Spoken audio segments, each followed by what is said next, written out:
Hello everyone. My today recording is related to the Ethernet to serial converter using a TCP client mode. Okay. Uh, so what actually happens if we configure the serial converter as a TCP client? In this scenario, the application which is running on this host computer, uh, your program, as you can see, I mentioned in this PPT slide that your program waits for remote connectivity passively on port active serial to Ethernet data transmission. So for example means the concern is in this case, as you can see, the card reader actually when someone punch a card here, like I can give you an example, like in a metro station, like we have a metro station, we have a smart card reader system. When someone punch the card, it generate a request for the value, and it check for the validity and the purse value, and then he receive a response. On the response, the metro station gate is open for the passenger, so it's kind of a same application scenario. So the program is actually which is running in our data system, check for the purse value and all these kind of details, the card validity. Once it's verified, it's the gates open for the passenger. So it's having the same scenario. So what happened in this exercise is I'm using this N-port serial converter which is from Moxa, and I'm using as a RS485 wire because I don't have a cross cable for RS232, so I'm using RS485 wire connection, which is connected to one serial to USB converter, and I loop it back to my computer. And I have one application utility which is running on my host computer actually.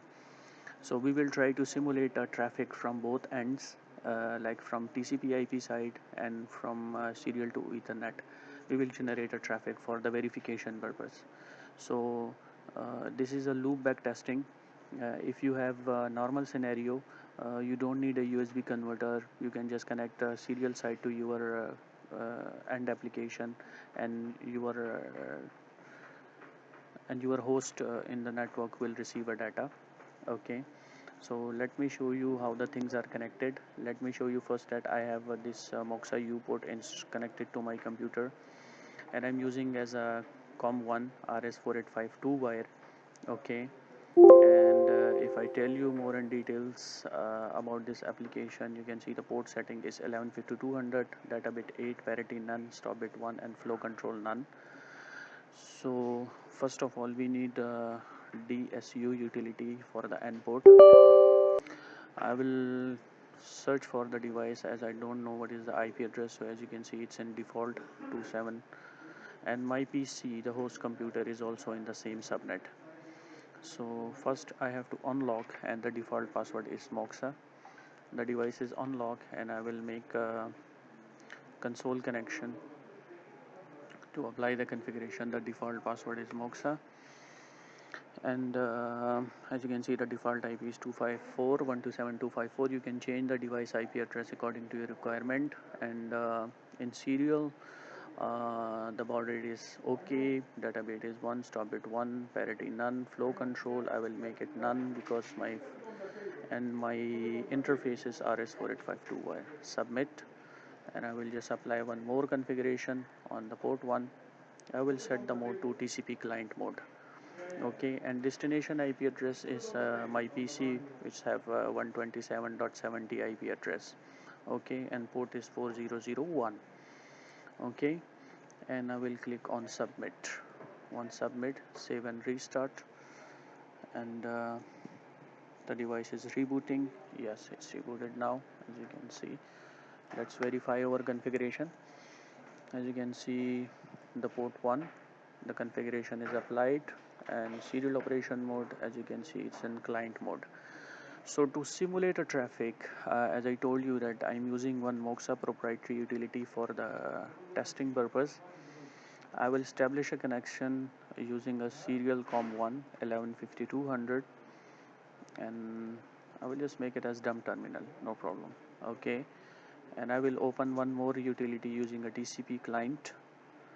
Okay, and TCP client, my host is 192.168.127.254, and I will just make it as 4001. Okay, no, no problem. Disconnect, sorry, TCP server, I will just make it as 4001. Okay, yeah, so I have to use the server utility, sorry, I use the client one. So we have to choose the mode as TCP server. So what I will do, I will just first click on the capture. I will enable capture on both sides, and I will try to generate a traffic from server side, from serial side first. So I will just try to send some pattern using ASCII. I will just say 1 2 3 4 5.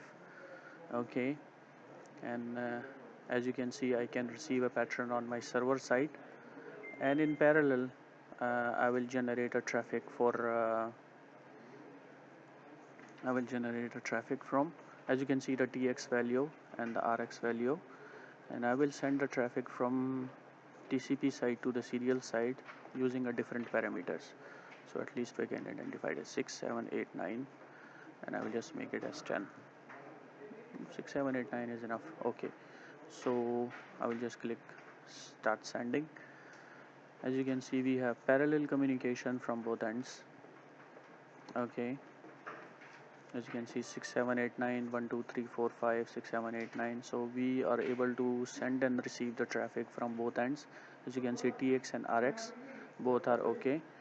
And if I take you to the monitor mode line, as you can see, the TCP client is listening on 127.70, and async, as you can see, TX and RX.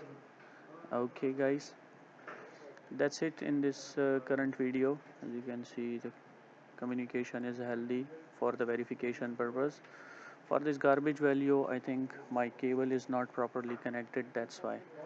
So I will just click on stop. Okay, thank you for your thank you for watching the video. Please kindly like and subscribe to my channel. If you have some questions, please comment and I will get back to you. Clear screen, clear screen. Thank you.